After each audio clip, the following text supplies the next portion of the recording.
And we are continuing to follow the $1 million cheating scheme where more than 200 unqualified teachers were certified. Harris County District Attorney Kim Ogg announced criminal charges on Monday against the 5 people accused of participating in this scheme, which allowed those unqualified teachers to work in local schools. KPRC 2 reporter TJ Parker is live in Independence Heights at Booker T. Washington High School with a breakdown of some of these details. Good morning, TJ. Hey, good morning, Haley. Yes, we're at Booker T. Washington High School this morning because District Attorney Kim Ogg says the head basketball coach here, Vincent Grayson, is essentially the kingpin of this whole operation. We just heard that he just appeared in probable cause court within the past 15 minutes. Our crew there says his bond was just set at $300,000, and Ogg says he made more than $1 million off of this scheme. District Attorney Kim Ogg says how this worked is teacher candidates would pay Vincent Grayson, who you see here in a previous video, a couple $1,000s, which he then would give a percentage of that money to a certifying official at the Houston Training and Education Center. Teachers from across the state would drive hours to Houston after failing to pass their certification tests at least once. They then show up to the testing center, show their ID, and sign in, but then leave.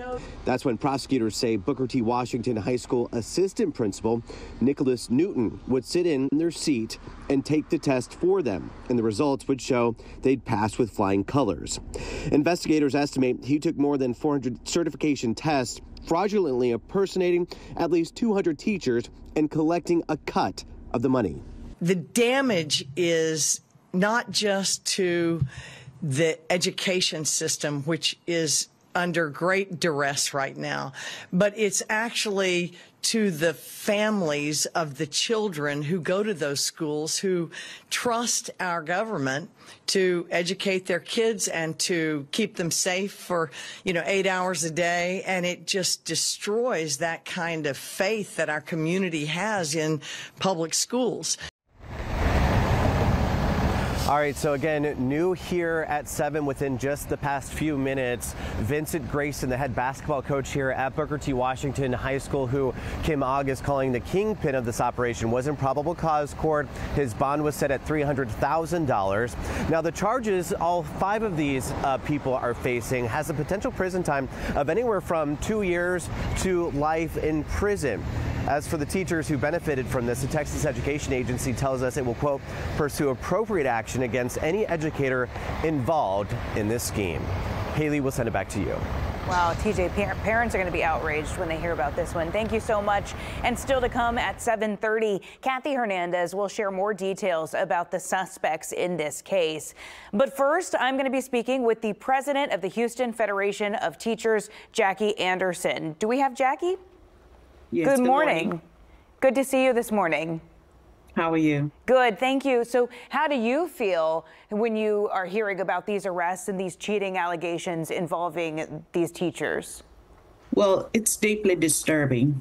But first, I want to applaud the thousands of teachers across the state who are devoted to the profession, who meet the requirements of study and exams. So let's celebrate them. Of course. Yes. Yeah, of course. I mean, there's lots of good teachers out there, and that's why they probably are rightfully upset about this, because it's a few that, tarnish the reputation of many. So since this news broke, have you been hearing from those teachers? What have they been saying? They are disturbed as I am. I was a 33-year educator. I met the requirements of study and exams, and I did it legally. And it's appalling that someone would take advantage of the system. But, HISD is not a certifying entity. TEA is. Mm-hmm. And it's incumbent upon TEA to make sure that they have systems and protocols in place that are not easily manipulated. Right. So can you explain a little bit about how the certification test is administered? Like, how are they able to actually, finesse this whole thing? How is that possible? I'm just in awe myself because I took the test. So like I said, I was a teacher for 33 years, and it's a little different now. I think it's generated online.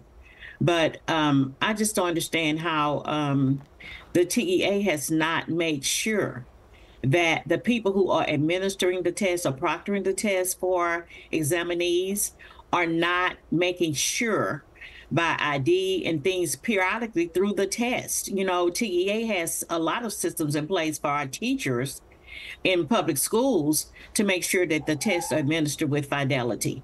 And I don't know why they are not doing the same thing with a teacher educator certification test. Yeah, that's why I was wondering if you remember how this test works, because I know for other professions, when you show up, you know, you're not allowed to leave the room. You're not allowed to have cell phones in the room. You have to show an ID. So I'm just wondering what went wrong here.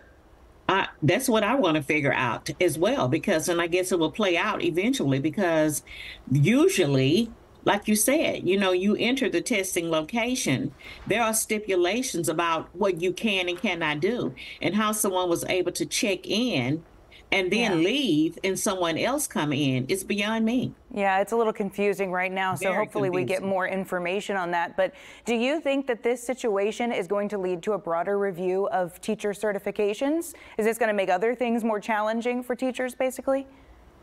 Well, it's challenging enough already. I hope that the systems that TEA puts into place will encompass something on their end and will not be something that's more challenging for teachers. After all, we already have a teacher shortage. And in HISD, they're not even requiring teachers to be certified anymore, which is equally upsetting. But I think TEA needs to look at their systems and find out what they can do to make sure that the process is done expeditiously as well as with fidelity.